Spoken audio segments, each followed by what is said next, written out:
여러분 반갑습니다. 오늘도 사회 시간이 돌아왔습니다. 오늘은요, 교과서 65쪽부터 67쪽을 먼저 할 거예요. 지금 뒤로 많이 왔죠, 그죠? 마찬가지, 사회 수업 순서를 보다 보니까 여기를 먼저 해서 전체적인 내용을 이해하고 하나하나 들어가는 게 낫겠다고 생각해서 순서를 조금 재구성했습니다. 명심하세요. 오늘 할 부분은 교과서 65쪽부터입니다. 그 전의 내용들은 이 다음 시간부터 차례차례 할 겁니다. 오늘 공부할 내용은요.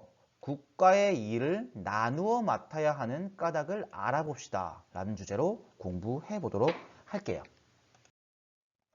저작권 경고 간단히 설명하겠습니다. 저작권 경고.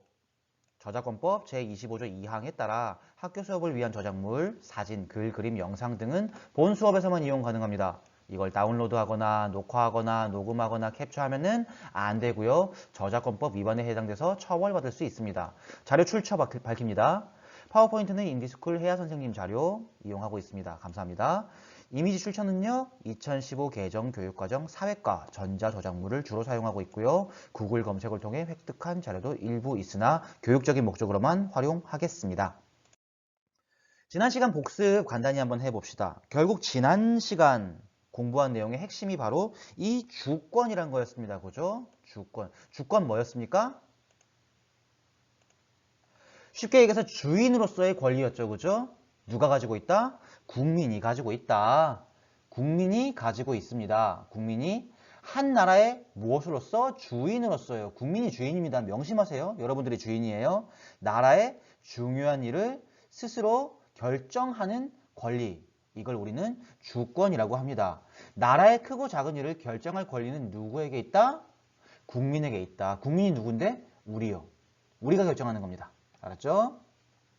한편으로는 이런 거죠. 헌법에서 주권이 누구에게 있음을? 국민에게 있음을 분명히 하고 있습니다. 그래서 지난 시간에 관련된 헌법 조항까지 우리가 살펴보았습니다. 결국 주권을 어느 정도 범위까지로 한정할 것인가? 그리고 국민의 이를 실현하기 위한 국민의 자유와 권리까지를 어디에 명시해놨다? 법에 명시해놨다. 주권이란 이런 것이다. 주권은 누구에게 있고 어떤 범위까지 할 수 있다. 이런 권리를 법으로 보장하고 있다까지 이해하면 될 것 같습니다. 그리고 역사적으로요. 주권을 지키기 위한 여러 가지 노력에 대해서도 이야기를 했었어요. 그죠? 뭐 대표적인 사건들 이야기하면은 4.19 혁명 있었고요. 5.18 민주화 운동 그리고 6월 민주항쟁 등을 통해서 우리가 국민에게 주권이 돌아오도록 주권이 국민에게 있도록 노력하고 쟁취해냈다 라고 이야기했었습니다. 그리고요. 오늘 배울 내용이 바로 이 아래쪽 내용과 관련이 있는 건데요. 국회, 정부, 법원 등 국가기관이 권력을 나누어 행사하도록 제도를 만들었다. 왜? 주권을 지키기 위해 라는 내용을 오늘 공부해 보려고 합니다. 알았죠? 그럼 우리 한번 생각해 봅시다. 한 나라의 일을요. 한 나라의 모든 일을 한 사람이 결정한다면 어떤 일이 벌어지게 될까요? 지금 떠오르는 사람 한 명 있죠. 그죠? 역사적으로 뭐 수많은 사람들이 있었지만 한 사람을 통해 한번 살펴보도록 합시다. 프랑스에요. 루이 14세라는 왕이 있었습니다. 루이 14세. 아는 친구도 있을 것 같아요. 이 사람 하면 떠오르는 게 있어야 되는데. 별명이 있거든요. 이 사람. 별명이 바로 태양왕이었습니다. 태양이요? 하늘에 떠있는 태양? 왜 별명이 태양왕일까요? 이 사람이 남긴 유명한 말이 있거든요. 그게 뭐냐면 바로 짐이 곧 국가다라는 말입니다. 여기서 짐이란 말은요. 짐 무슨 뭐 등에 매는 무거운 짐 이런 걸 얘기하는 게 아니죠. 짐은 스스로 왕이 스스로를 칭하는 말이에요. 즉 내가 곧 국가다라는 말을 한 거죠. 내가 곧 국가다. 이 말 속에는 되게 많은 이야기가 담겨 있죠.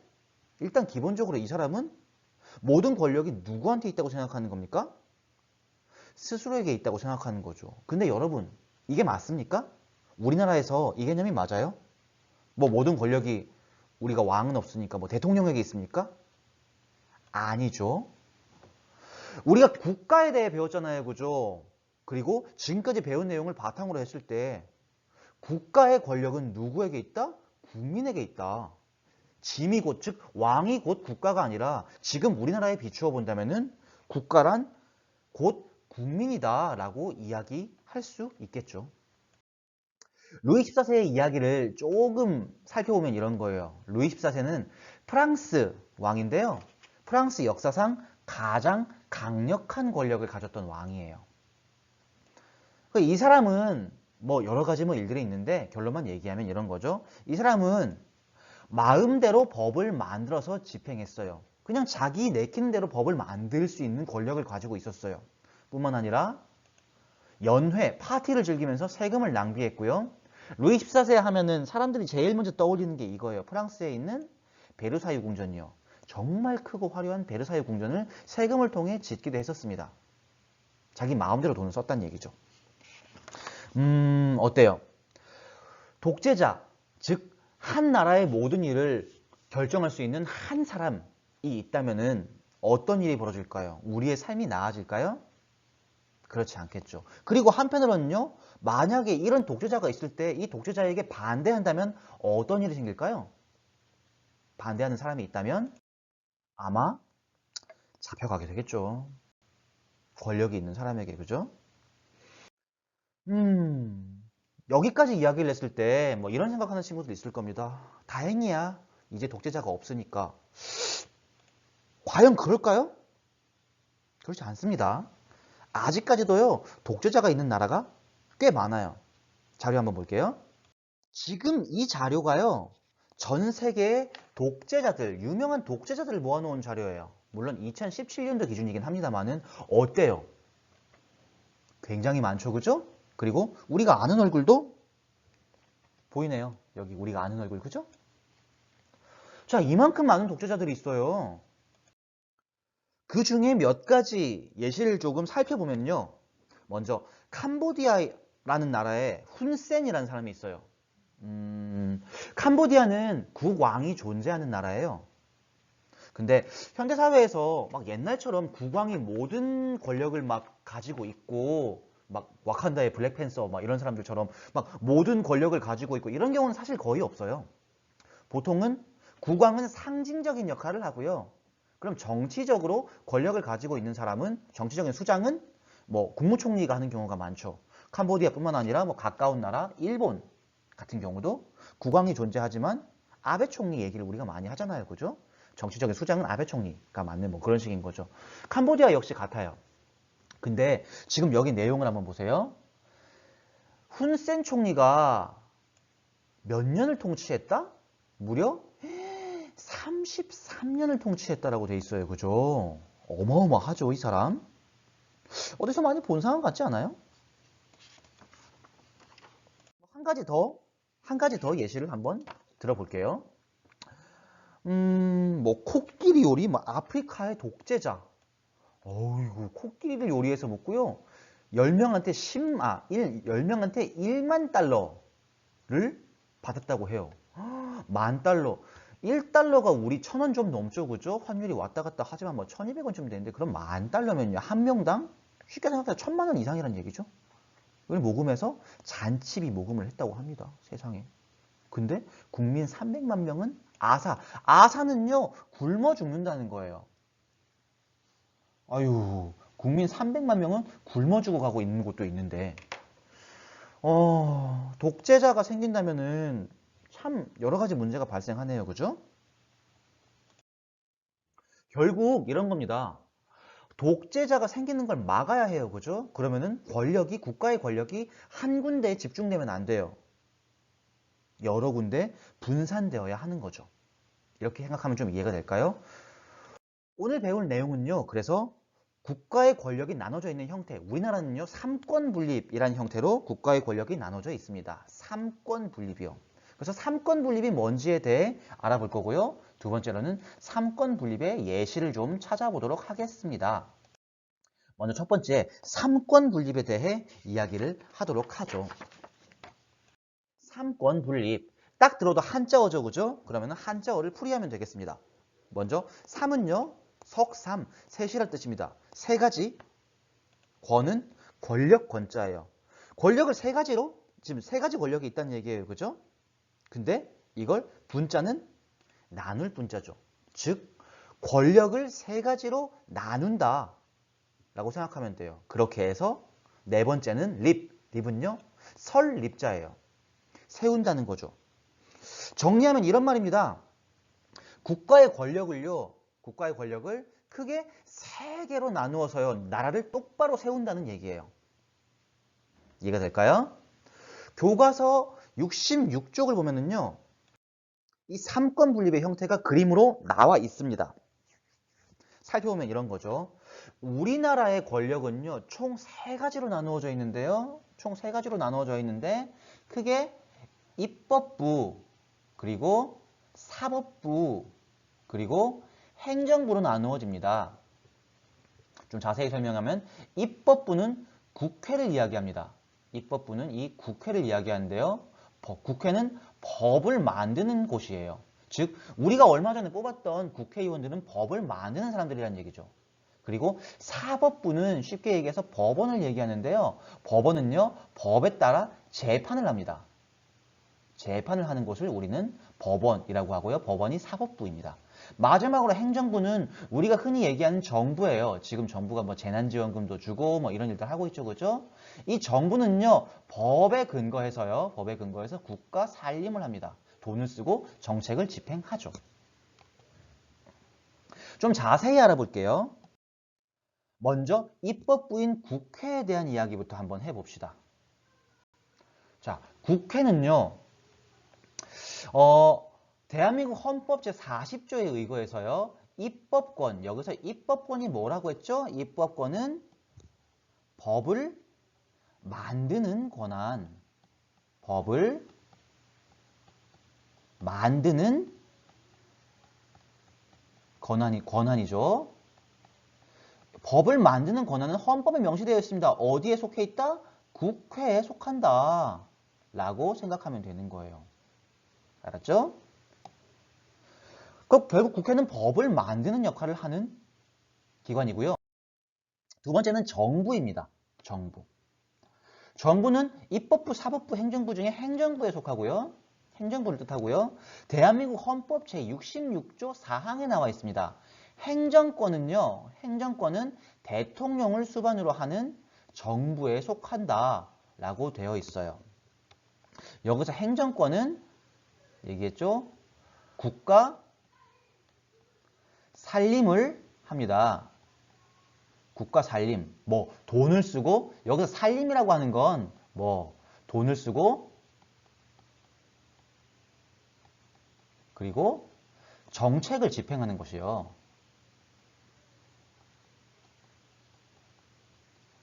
이런 걸 우리 국가 살림을 한다고 해요. 생각해 보세요. 국가 뭐 각종 정책들 모두 정부가 하잖아요. 그죠? 그리고 마찬가지 각종 정책을 하기 위해서는 돈이 필요하고요. 결국 정부는 법에 따라 국가를 운영한다라고 생각하면 될 것 같습니다. 국가를 운영하는 곳이요. 마지막 세 번째, 사법부 갈게요. 사법부, 우리나라의 사법부는 법원이에요. 법원. 마찬가지 대한민국 헌법 제101조 1항에 명시되어 있습니다. 사법권은요, 법관으로 구성된 법원에 속한다라고 생각하면 돼요. 이해되죠? 여기서 사법권이라고 하는 건 아까 얘기했죠. 뭐라고 했습니까? 법원이 뭐 하는 것이에요? 재판이요.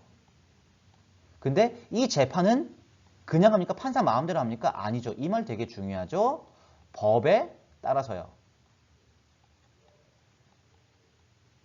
법원은요, 법에 따라 재판을 하는 곳이라고 생각하면 됩니다. 결국 삼권 분립은 이런 겁니다.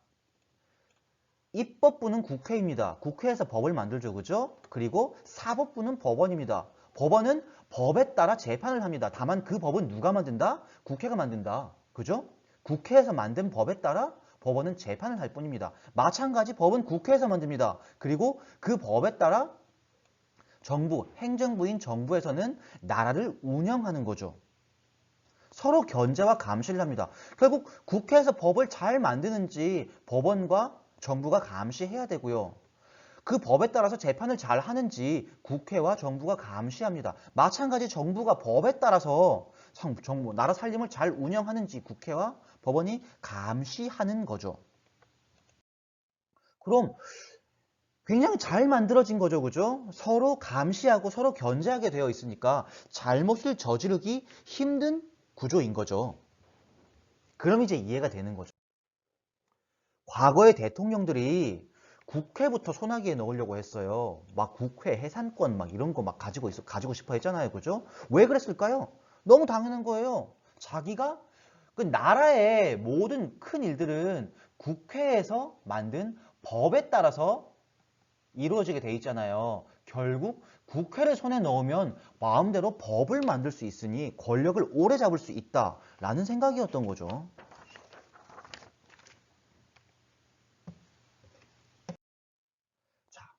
그들의 생각은 이랬던 겁니다. 대통령을 오래 하고 싶어. 여러 번 하고 싶어. 그러려면은 대통령 임기와 관련된 법을 고쳐야 되는 거죠. 우린 법치국가니까요. 법에 따라 나라를 다스리니까요. 그죠? 그 법을 고쳐야 돼. 그럼 법을 고치려면은 국회의 동의가 있어야 되죠. 그죠? 근데 국회가 동의 안 하면 이런 생각을 하게 되는 거죠. 그래서 일어났던 일들이 이거였죠. 이승만 시절에 국회의원 버스를 통째로 납치했죠. 그죠? 박정희는요, 유신헌법이란 걸 만들었습니다. 이 유신헌법에 속해 있던 게요, 대통령 임의로 국회를 해산할 수 있고요, 국회의원도 대통령이 임명할 수 있습니다. 심지어 법관도 임명할 수 있어요. 이건, 와, 그죠? 법을 마음대로 주무를 수 있다는 건 나라를 마음대로 주무를 수 있다는 거죠. 이거는 그냥 독재자가 되겠다는 거죠. 전두환 시절에도 마찬가지였죠. 다른 법 8차 개헌 때요. 다른 건 다 바꿨습니다. 다른 건 다 바꿨지만 선생님이 이야기했었죠. 그죠? 국회 해산권은 유지했었습니다. 이제 이 사람들이 왜 이렇게 했는지 조금 이해가 될까요? 삼권 분립이 완전히 안 되는 상황을 만들어 버렸다는 거죠. 삼권 분립이라는 건 정리하면요. 삼권 분립이라는 건요. 입법부, 사법부, 행정부가 서로 견제하고 감시하는 것, 감시하도록 해서 나라가 제대로 설 수 있도록 하는 것이라고 생각하면 될 것 같습니다. 그럼 이제요. 삼권 분립의 예시, 실제적인 예시에 대해 이야기를 좀 해보도록 할게요. 교과서 67페이지를 펴세요. 교과서 67페이지의 사례 가를 한번 봅시다. 여러분, 그러면 입법부, 사법부, 행정부의 수장, 즉 우두머리가 누구인지 한번 이야기를 해볼게요. 입법부인 국회 수장은 누구일까요? 국회의 수장은 국회의장이에요. 자, 그리고요. 행정부인 정부의 수장은 누굽니까? 이건 알고 있어야죠. 누구예요? 정부의 수장은 대통령이죠. 그리고 이 법원의 수장이 누굽니까? 바로 대법관이죠. 대법관. 자, 그러면은 이런 거죠. 법원의 수장, 즉 사법부의 수장인 대법관을 법원에서 마음대로 뽑을 수 있을까요? 안 돼요. 보세요. 대법관을 뽑으려면 꽤나 복잡한 절차를 거쳐요. 첫 번째로요. 대법관 후보는요. 행정부의 수장인 대통령이 선정합니다. 대법관 후보를 대통령이 선정해요. 근데 대통령이 그냥 임명하게 되면 이건 정부의 권한이 너무 강한 거죠. 그죠? 그래서요. 대통령이 대법관 후보를 선정하면요. 그 다음에 국회에서 표결을 합니다. 그 청문회 같이 막 있잖아요. 막 이것저것 막 조사하고 하는 것. 그걸 국회에서 해요. 즉 국회의 동의를 받아야 하는 거죠. 이런 과정을 거쳐서 대법관을 뽑는 겁니다. 그럼 이 사례는요. 가 사례는 어디에 해당되는 거죠?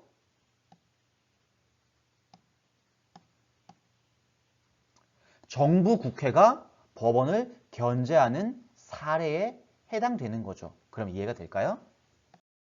사례 나로 한번 가볼게요. 조선시대부터 우리나라에 시행됐던 법 중에 동성동본 금혼법이라는 게 있어요. 얘기 어렵죠, 그죠? 설명해 볼게요. 동성, 같은 성씨, 뭐 우리가 가지고 있는 뭐 흔히 뭐 김씨, 이씨, 박씨 이런 성씨 있죠? 성씨와 본관이라고 하는 건 이런 거예요. 김씨 중에서 뭐 김해 김씨도 있고 뭐 경주 김씨도 있고 그렇잖아요, 그죠? 근데 성과 본관이 같으면 결혼을 못하는 법이 있었어요. 조선시대부터 내려져 오는. 그 이런 거죠. 뭐 우리가 성인이 돼가지고 어떤 사람을 사랑하게 됐어요. 그래서 그 사람과 결혼을 하고 싶어요. 근데 그 사람이 나랑 성씨가 같아요. 뭐 한창 사귀고 할 때 몰랐는데 나중에 우리 이제 결혼을 하자라고 할 때쯤 이야기를 한 거죠. 근데 너 본관이 어디야? 우리 둘이 같은 이씨인데 본관이 어디야? 나 전주. 나도 전주. 이러면은 결혼을 못하는 그런 일들이 있었던 거죠. 이게 최근까지도 그랬어요. 자, 이런 법이 있었단 말이죠. 이런 법에 대해서 법원이 위헌을 제기한 거죠. 위헌이라 함은 헌법에 위배된다는 거예요. 헌법에 위배된다. 헌법 정신에 위배된다. 정신에 위배된다고 해서 폐지하자라고 이야기를 한 거죠. 어디에? 헌법재판소에. 이해됩니까? 자, 이 사례 한번 볼게요. 지금 법원이 동성동본 금혼법이라고 하는 그 법에 대해서 위헌 제청을 했어요. 그죠? 이거는 법원이 국회를 견제하는 사례인 거죠. 이해될까요? 자, 사례 다로 한번 가볼게요. 국회에서 이런 법을 만들려고 했어요. 택시도 대중교통으로 하자라고 하는 법을 만들려고 했어요. 뭐 대중교통 되면 환승도 되고 버스나 지하철처럼 싸게도 탈 수 있고 그죠? 대중교통 범주에 들어가면은 이제 이런 혜택들을 받게 돼요. 그래서 택시도 우리 대중교통으로 이용하자. 대중교통으로 정하자라고 했어요. 근데 그러자 돈을 집행하는 곳은 어딥니까? 돈을 관리하는 거, 살림을 하는 것은 정부죠, 그죠? 행정부인 정부란 말인데요. 정부에서 이렇게 얘기를 한 거죠. 그럼 나머지 택시비는 대중교통으로 하면은 이제 대중교통비가 싸지겠죠? 그렇다고 해서 뭐 택시가 돈을 적게 받는 건 아니잖아요. 그럼 사람들이 감면받은 돈 낸 나머지는 뭘로 충당하는 거예요? 뭐 세금으로 충당할 거야? 라고 이제 이야기를 한 거죠. 결국 어떻게 했냐면은 행정부의 수장인 대통령 거부권을 발동했어요. 대통령에겐 거부권이라는 게 있거든요. 물론 아무 때나 써서는 안 되죠. 그 대통령 거부권을 발동해가지고요. 택시를 대중교통 범주에 넣지 못하도록 했었단 말이죠. 그럼 이 사례는요. 즉 청와대가 국회 법률할 거부권을 이제 뭐 행사하거나 검토하는 이 사례는 어느 영역에 해당되는 걸까요? 정부가 국회를 견제하는 사례가 되겠죠. 마지막 네 번째입니다. 정부가 돈을 막 마음대로 써요. 막 세금 생각 안 하고요. 막 세수 생각 안 하고요. 돈을 막 마음대로 이것저것 행사 만들어가지고 막 사업 벌려가지고 막 하고 있어요. 그래서 국회에서 국정감사를 합니다. 국정감사. 여기서 감사라고 하는 건 감사합니다의 감사가 아니라 감시하고 확인하는 거예요. 이해되죠? 조사를 나온다는 얘기입니다. 국회에서 국정감사 나와가지고 잘 쓰고 있는지 확인하는 것. 이 사례는 국회가 정부를 견제하는 사례가 되겠죠. 이 모든 것이 삼권 분립의 사례가 된다고 생각하면 돼요. 결론은 우리나라는 삼권 분립을 통해서요 서로 견제하면서 균형을 이루고 있다라고 생각하면 되는 겁니다. 이해될까요? 마지막으로 핵심 하나만 더 정리해 볼게요. 여러분, 우리나라의 삼권 분립, 우리나라의 권력은 어떻게 나누어지죠? 입법부, 사법부, 행정부다. 여기서 우리나라의 입법부는 국회는 무슨 일을 해? 법을 만든다. 우리나라의 사법부는 법원이다. 법원은 뭐를 해? 법에 따라 재판을 한다. 제일 중요해요. 법에 따라 잊지 마세요. 그냥 재판하는 거 아니에요. 마지막으로 행정부. 행정부는 정부입니다. 정부의 수장 대통령이었죠. 그죠? 대통령은 국가 살림을 하는데 이거 중요한 거 빼먹지 마세요. 법에 따라서 국가 살림을 한다. 근데 그 법은 누가 만든다? 국회가 만든다. 즉 서로 견제와 감시를 한다. 라고 정리할게요. 자, 고생했습니다. 우리 이제 다음 시간에는요, 입법부, 사법부, 행정부를 하나하나 공부해 보도록 할게요. 그래서 다음 시간에는 국회에서 하는 일에 대해 알아보도록 하겠습니다. 고생 많았습니다. 다음 시간에 만나요. 안녕.